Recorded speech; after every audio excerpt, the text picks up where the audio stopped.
Hello, everybody. This is Indiana University again, and I welcome you to the third day of this big data tutorial.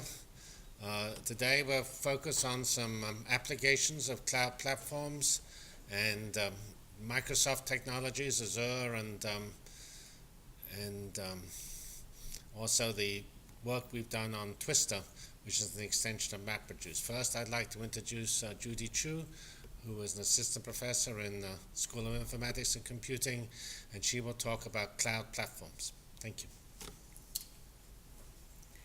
Thanks, Jeffrey, for the introduction. So today I'm going to talk about the cloud computing platforms. There are important trends recently. As the keynote speaker, Alex Slay, said, that we're facing data deluge. And we have data coming from all fields of science and experiments, sensors, internets. They come 24 hours a day, 7 days a week. And this has caused a lot of problems in hosting the data, access the data, and also have great impact on programming models. On the other hand, the commercial companies have pioneered the cloud technologies, mainly data center models built on great technologies. And we also have, 5 years ago, that the chip company built multi-core processors, try to address the issue of memory wall and clock wall. And the people in this room probably most are concerned about how to build a system to support scientific applications, which is e-science, and it covers many areas, including biology, chemistry, physics, social science, and humanities. And in this field, there are some important technologies, including data analysis and machine learning. So Jim Gray, in his last talk at the Computer Science and Telecommunication Board, he mentioned about the science faces important challenges in data deluge. And the 21st century science, the big data science, just as the topics of this workshop. It's a great demand from us to build very efficient tools to support data capture, curation, and analysis. To computer science communities, we have to realize that how that these data-intensive systems and generic tools are important and how we to build them. To name a few is that we have to optimize cluster or cloud management softwares. And we also have to build more efficient distributed execution engines. Of course, that security and privacy are important issues to address. And also the language construct, all new programming paradigms like MapReduce and Twisters are all important. We have to learn how to use them to build applications. We have also other environment and tools to improve, like parallel compilers and development environment. So the data we are looking at in our projects are medical data, biology gene sequence data, and chemical compounds, and also particle physics experiments data. All this data share common features. These are the high volume and high dimension, and we'll give examples of 2 case studies and how we build systems to support these applications. Alex Saleh mentioned that when you hit the number of data to 100 terabytes, that is a real problem. But we found that in our applications, we already have problems even with smaller data size. For example, for the all pairs problems with the order of n squared complexity, we have to use a memory size of 480 gigabytes to compute 100,000 data points in PubChem. And our latest cluster is 768 nodes. It has a total of 1.5 terabytes. Just imagine if our data size of the PubChem compounds go up to a factor of 10, we have big challenge to make the result available. That reminds us that we have to build distributed memory and a new algorithm to solve this problem now. And also, there are people working on petascale problems, which is also a very important area. That emphasizes the importance of a communication overhead is a difficult problem to address. And in our applications, we use a hybrid model, MPI and MapReduce between nodes, and within one node, we use that concurrent threading on multi-core clusters. Of course, even within one node, there are issues because when we're breaking down the subblocks, we have to fit into the cache for high performance. Sometimes this is force sharing, and we have to pad the cache line. I like this chart, and this is a Gantt hype curve, and this shows the trend of a new technology development cycle. And last year, the cloud computing is a buzzword and got to the hype. And then we have to think about when people look into details of adoption of technologies, how high-performance computing community find a fit. Because we have to choose the options of grid technology, MPI technology, or cloud technology.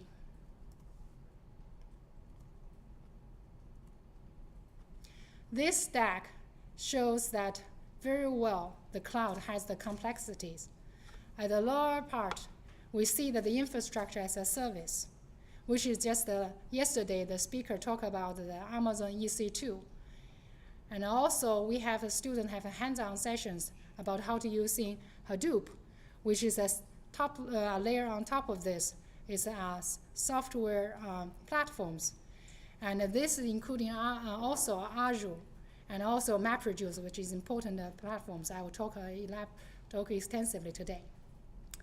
On top of that, we care about building algorithms and a system to support applications. This is called software as a service.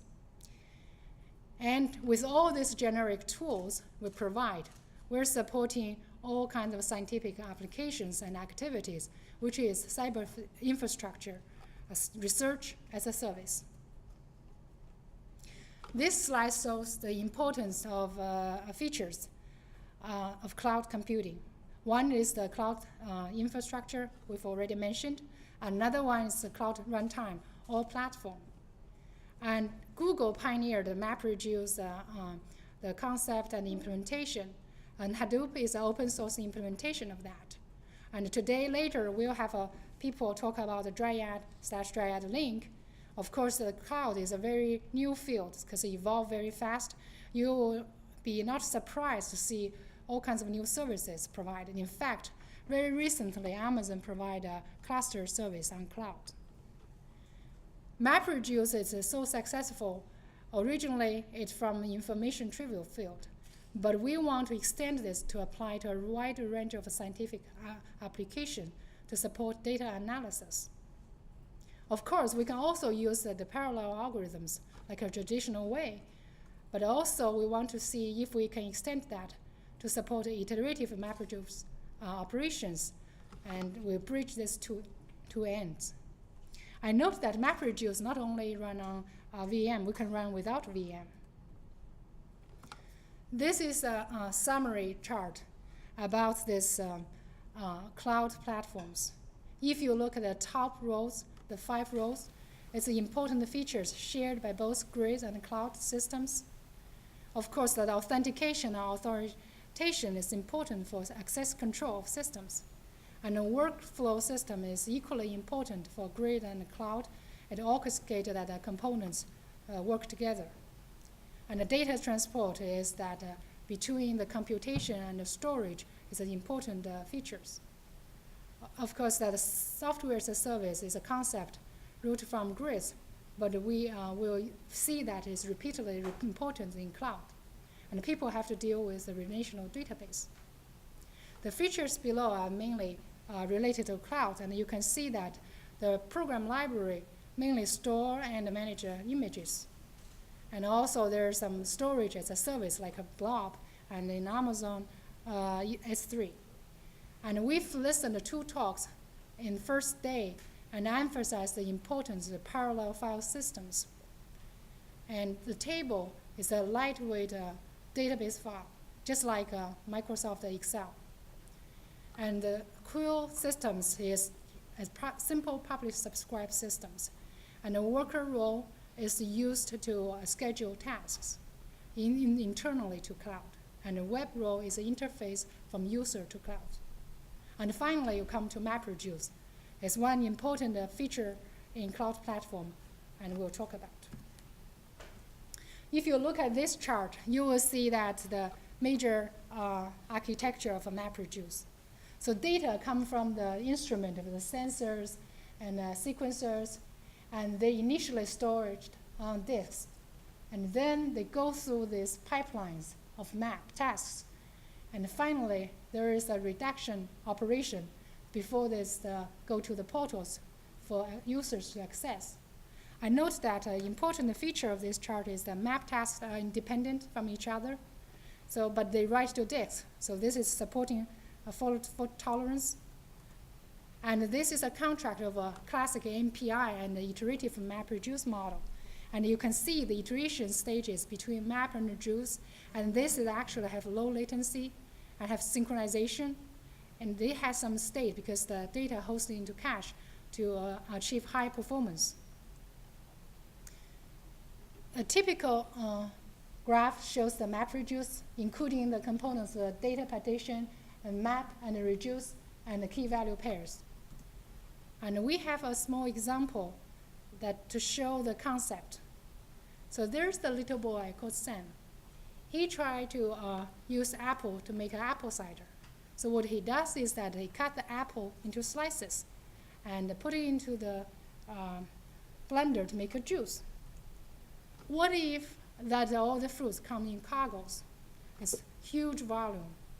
What we do is that we first break it down and into smaller containers like the baskets. Then we cut it into pieces. This is the stage of map. And then we label them and group them and then reduce reduction and put them in the blender to make the punch. And if you look at the right-hand side, initially the data come in the list of key value pairs. We use letters and the fruit labels. And then we in the map stage, we relabel them using the use the slice labels of the fruits, and using the reduction to mix them and to combine, and we provide the result as juice. This is a simple diagram to illustrate the concept, and people would think, well, it's quite easy. It seems that everybody can make punch use MapReduce. And we'll see later on how we apply this concept in real scientific applications.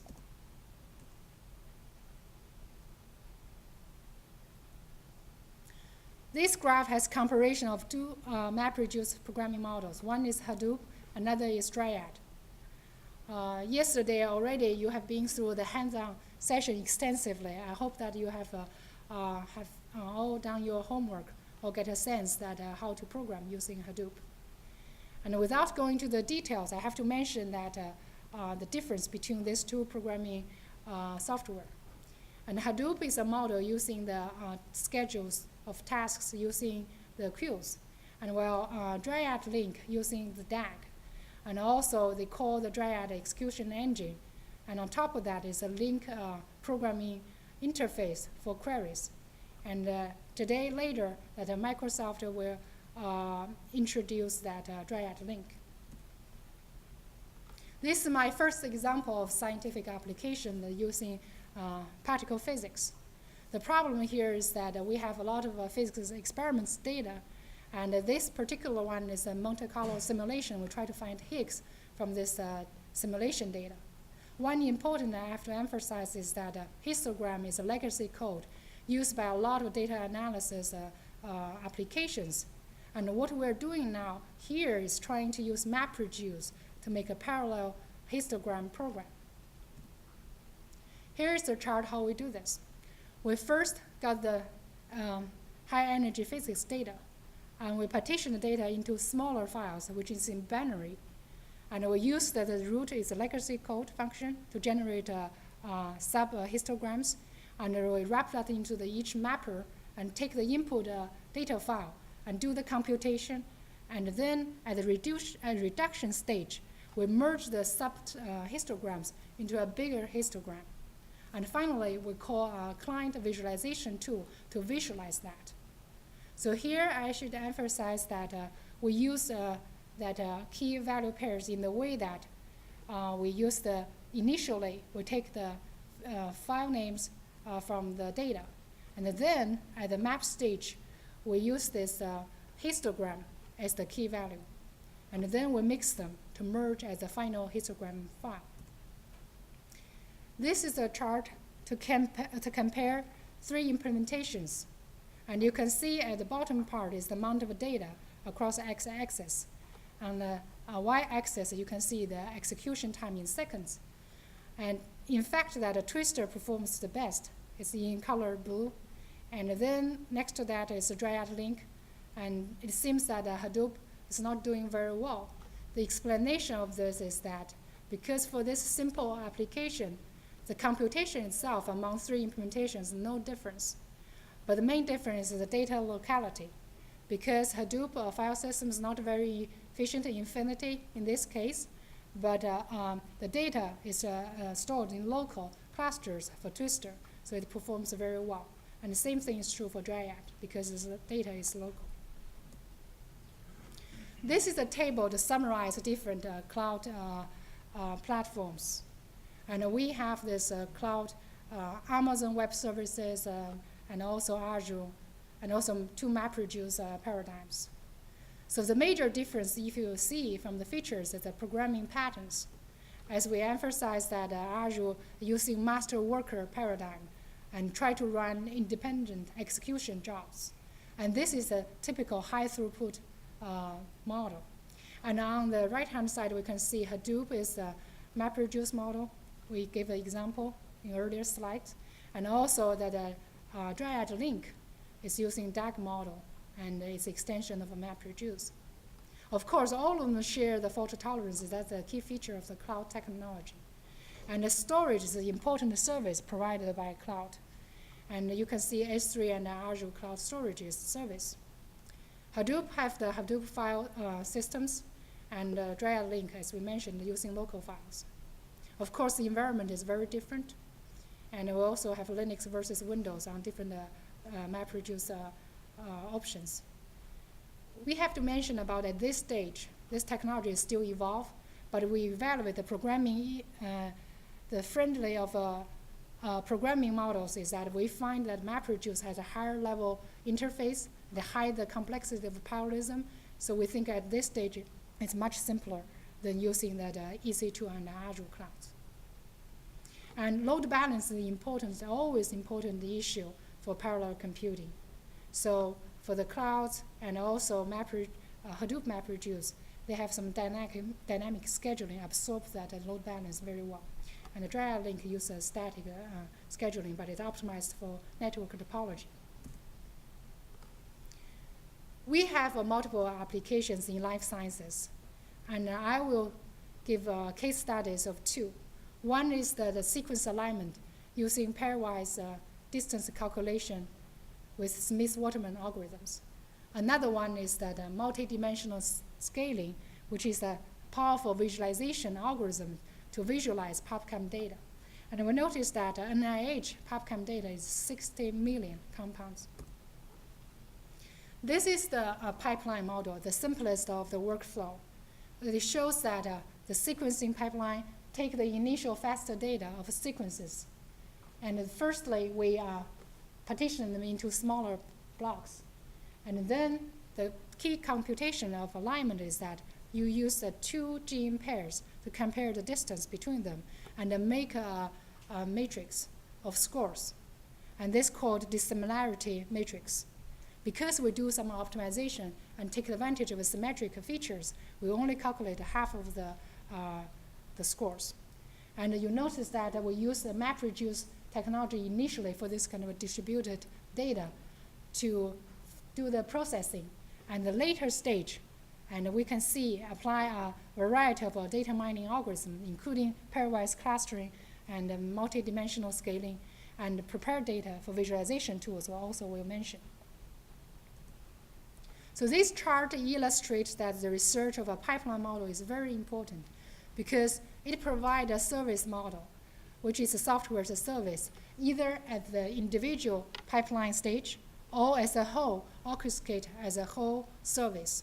And we actually were building a portal interface to support this.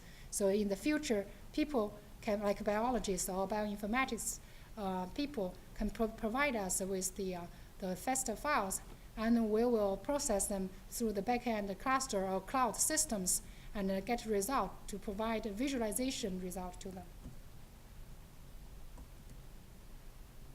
To boil down the details of the algorithms, the key features is that all pairs problem is an order of n squared problems. It's very sensitive to data size. It's computing and memory intensive. This is true for our clustering algorithms and all MDS algorithms. We give examples of 50,000 sequences. We run that through the pipeline, just showed in previous slides. It's total of it takes 10 hours to complete on 768-way parallelism. And we give this example to illustrate the complexity of the algorithm we have to supply and how important to optimize the algorithms. So here's some snapshots of our result. On the left-hand side, if you can see from your screen, probably it's a better result. And you can see the background there, the mass of the red color. That is the old gene families from an ALU sequence. It's come out of the 35,000 repeats.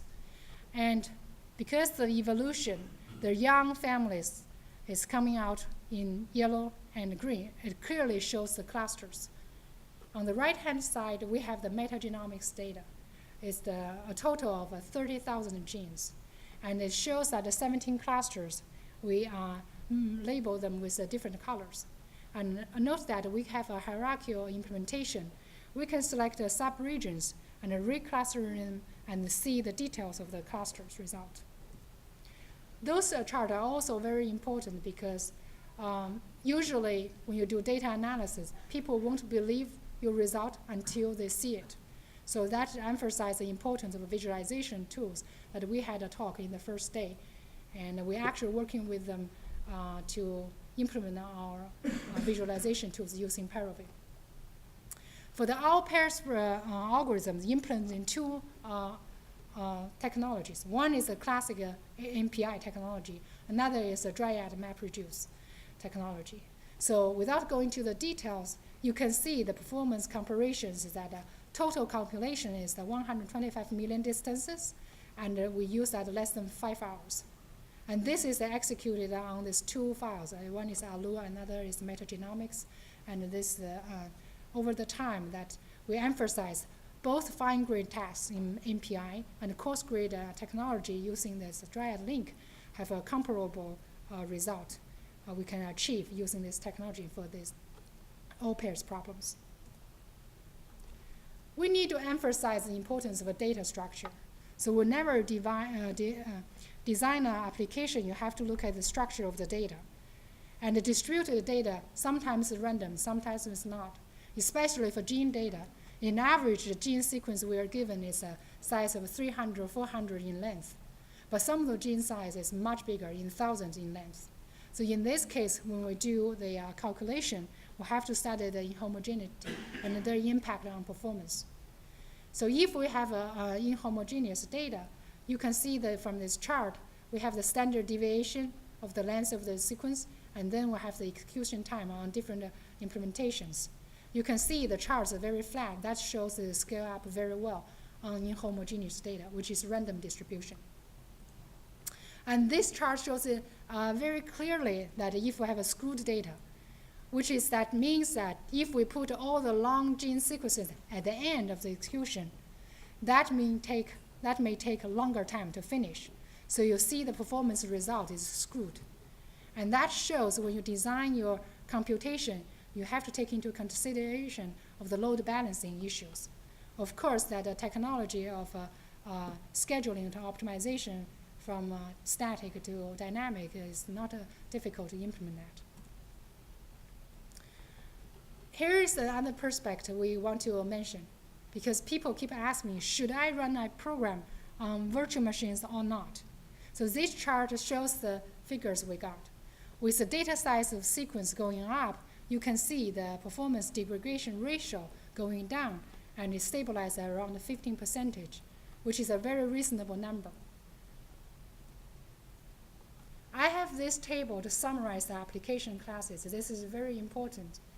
Because when people are facing that adoption of different technology today, and they have to decide whether they use clusters, uses MPI, petascale, or they uses classic grid technology, workflows. Alternatively, they use cloud technology run on commercial Amazon and Azure. So this chart summarizes the applications fitting into different kind of technologies. The first 3 lines are classic parallel computing technology. And you are probably already familiar with the SIMD model. It's called single instruction multiple data. And that is in synchronous low latency model. And also we have a loosely synchronous model. It's called a massive parallel processing. And asynchronous model, same, fit into the category. Placement parallel is the heavily used applications, and it applies more than 20% of total applications. It applies to all of these programming models. So it's very effective. And in fact, we give you the example of the HEP with the high energy physics example is one of the case using MapReduce. Meta problem is a typical grid problems.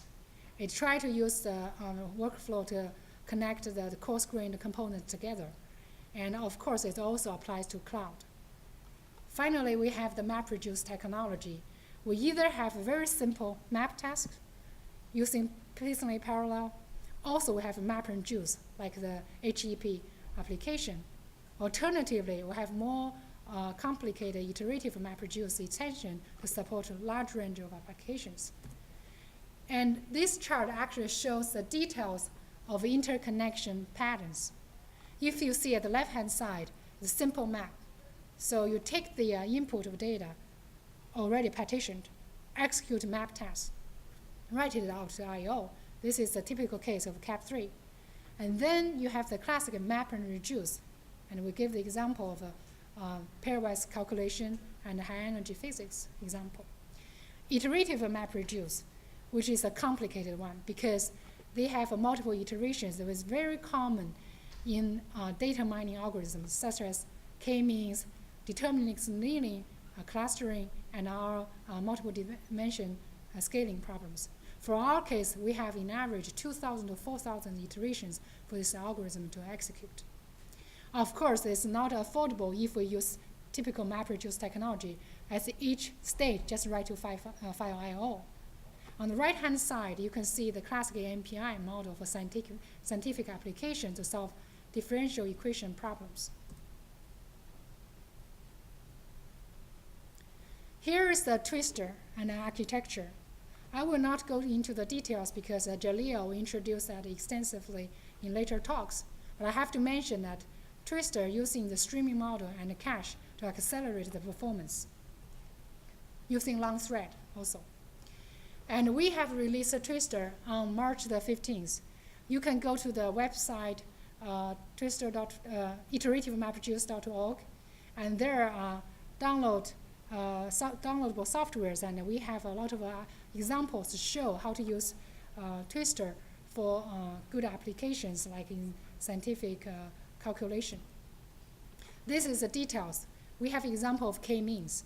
On the right-hand side, we have the matrix multiplications because linear algebra computation is the foundation of a lot of applications.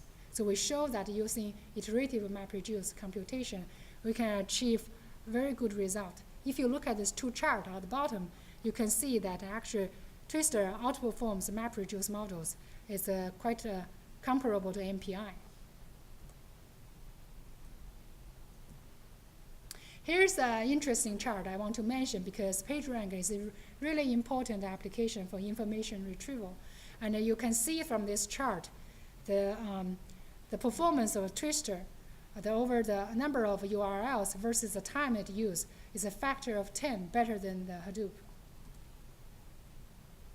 This is the architecture we use to design twister MPI reduce because we want to use twister to implement a few MPI interfaces, this including barrier, broadcast, and reduce.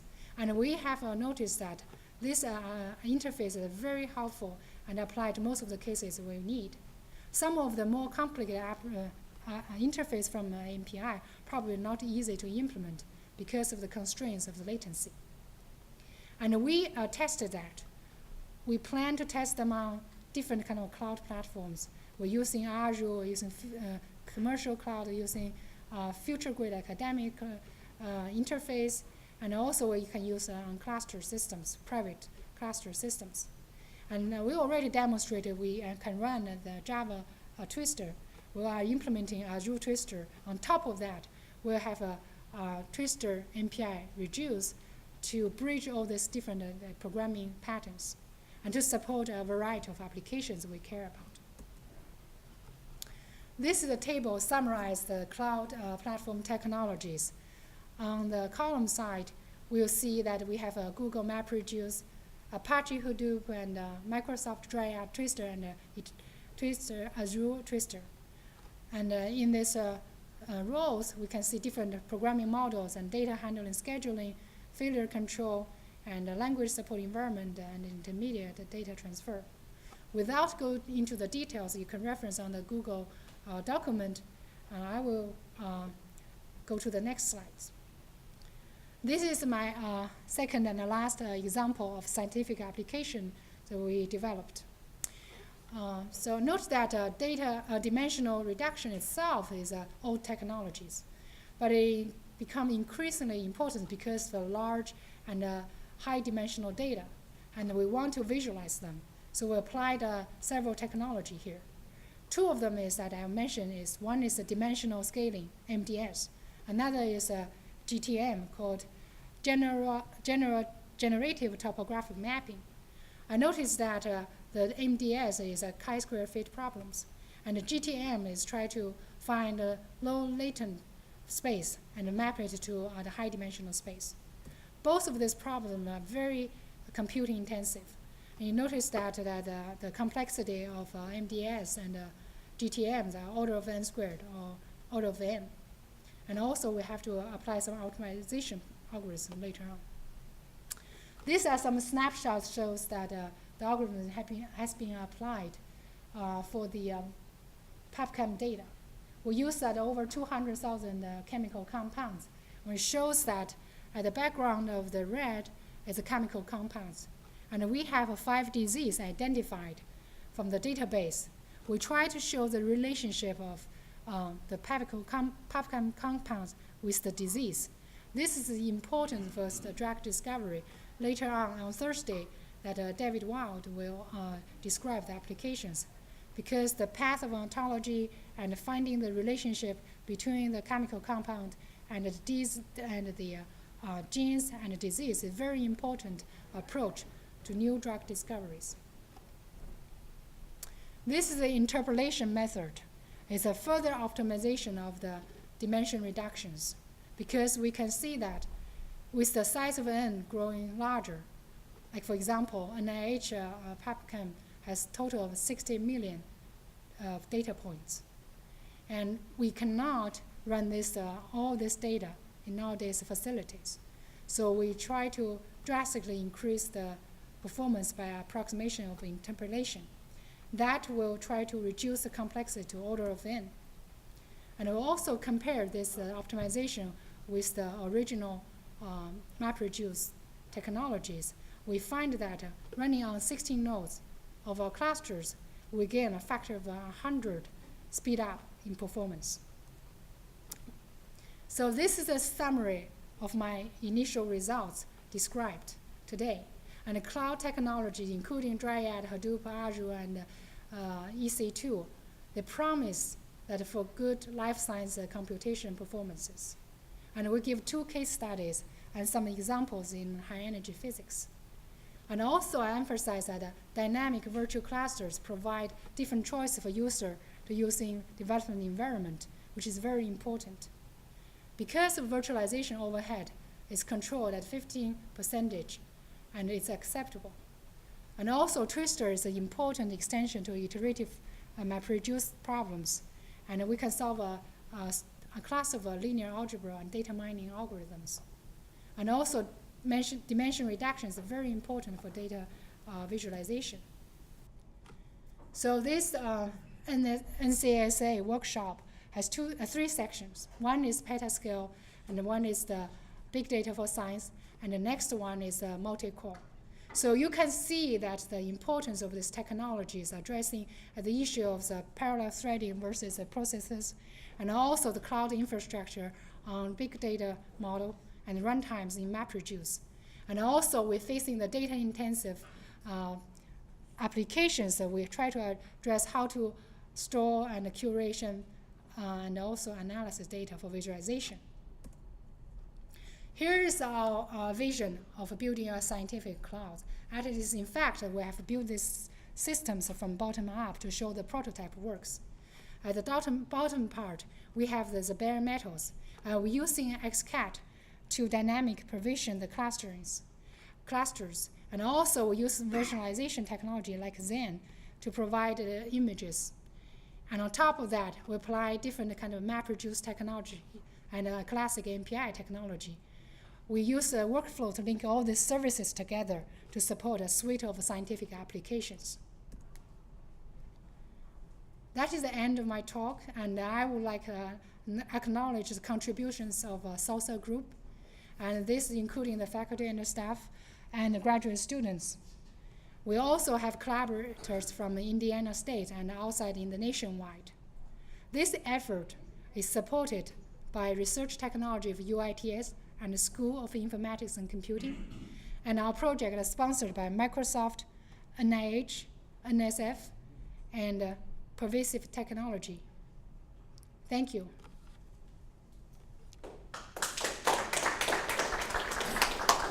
Thank you very much, Judy. Are there now any questions from around the world? UCLA has a question. All right, please go ahead. Okay. Judy, you talked about comparing TISTR and MPI. What flavor of MPI you are using? Are you using MPIX2 or OpenMPI, or it will work with any flavor of MPI? Okay. And I also have another question I will ask after that. Okay. Per your question of MPI is that we're using, this is running on Windows cluster. So Microsoft has an MS MPI. But because we're using C# developed on .NET framework, so we have to find a wrapper, which is MPI.NET. So that is the MPI interface we use. Okay, second question I have is to do with one of your earlier slides, you mentioned that you are planning single sign-on authentication and authorization for both future grid and commercial workflow. What tool are you going to use for that? Is it something like SAML and SugarLithium? Security itself is very important for clouds, and it's still that the future work we have to do. And in fact, we recently have a project on that Regan Chief database that mainly collect all medical data, and that is something we have to work on with the security experts in the domain.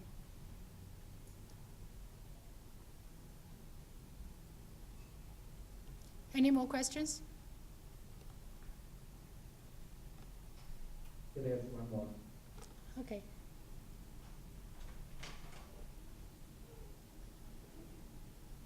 I was wondering if you can talk more about the details of how you choose how many dimensions you're extracting with multidimensional scaling. Is that part of the algorithm, or are you actually outputting results and then figuring out how many to extract? Okay, that's a very good question. I should have pointed out that this PubChem compounds data we got is that 166 dimensions. It's called fingerprints, which is the features of the chemical compound. And we were provided 166, but it's very difficult to visualize anything more than 3 or 4 dimensions. So in that case, we try to use this MDS and GTM algorithm to map it down from 166 dimension to 3 dimensions so that we can visualize that. So this actually snapshot captures in 3 dimensions. And the features of this 2 algorithms is that although we reduce the dimension, but they keep the relationship of the data points, this relative relationship, the same relative distance as the same as in high dimension. So when you look at the structure in 3 dimensions, you get a feeling of the relationship in the space in high dimension will be similar. Does that answer your question? Sorry, so you always extract 3? Yes. If you had another data set, you would extract 3 also? Yes, because 3 dimension, either we extract it to 2 or 3, but we think that 3 is more visually friendly. Okay, thank you. Yeah, and also because this kind of work, all interdisciplinary work, we have to work closely with bioinformatics people or chemical informatics people to try to interpret the scientific meaning of that, which is very important because they have to tell us when they look at this chart, really what is the findings of these compounds and the relationship with that. We can only show the structure and the simulation, but they'll interpret the scientific meanings.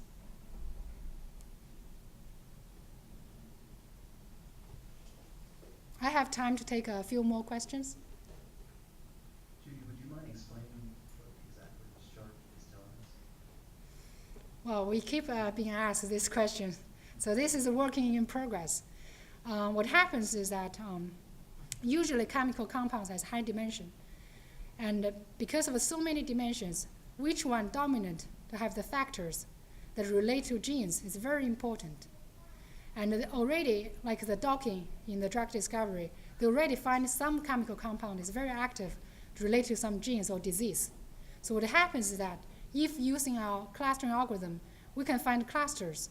And from that cluster, and we find that some new chemical compound close to the chemical compound already known have relationship to genes or drugs.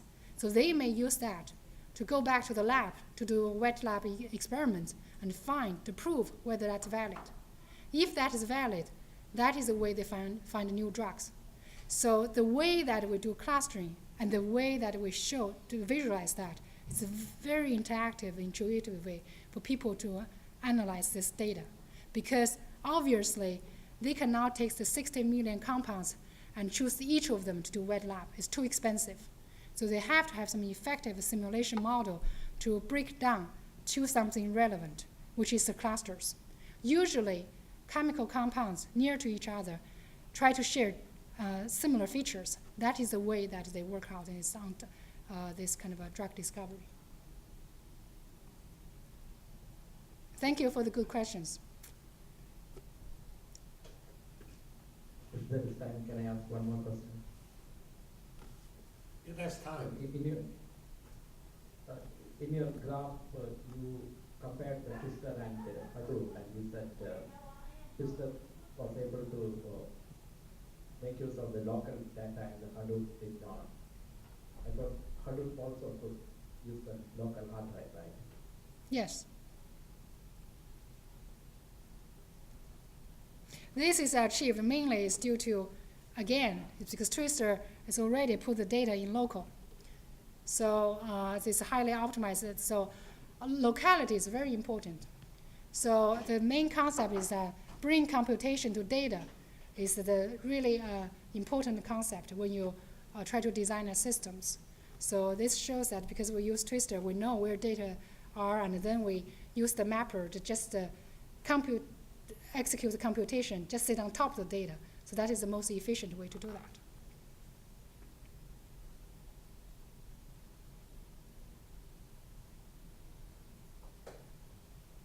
And I actually should mention in this chart. So this architecture is very important for us because we actually built this prototype from the bottom up. And we use future grid computers to implement that. If we run all our system or MapReduce model, either it's Twister, Hadoop, or Dryad, on the commercial systems provide, we cannot get the information of the details, just like previous speakers mentioned. They are commercial, provide the black box. We can get some intuition of the overall performance, but we don't know underneath that what is the computer configuration exactly, what is the network traffic. Sometimes go up and down and very erratic, but we cannot get detailed data to have a precise analysis of these systems. That's why, as Jeffrey mentioned in his talk, that people in the scientific community, or in general, they want to use future grid as a testing bed to do simulation, to test either MPI, the programming model, or the grid model, or the cloud model, which works in this experimental environment. And then, when we got the solution, we'll decide which kind of application will move to cloud for production. So this kind of experiment stage is very important. And all our summaries of this classification of applications, classification of these communications, all based on our experiments using real scientific applications and tested on the future grid testing bed. So we will continue to do that. In addition to that, we actually want to design some curriculum for students, because I see the increasing importance of the new modern architecture of distributed systems. This is actually a very good illustration of the example, how that virtualization play an important tool, how that we host this kind of a MapReduce or / cloud platforms and do programming, and each of this is a very important part of the building that data-intensive applications.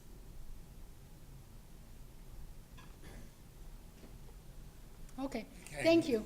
Let's thank Judy again.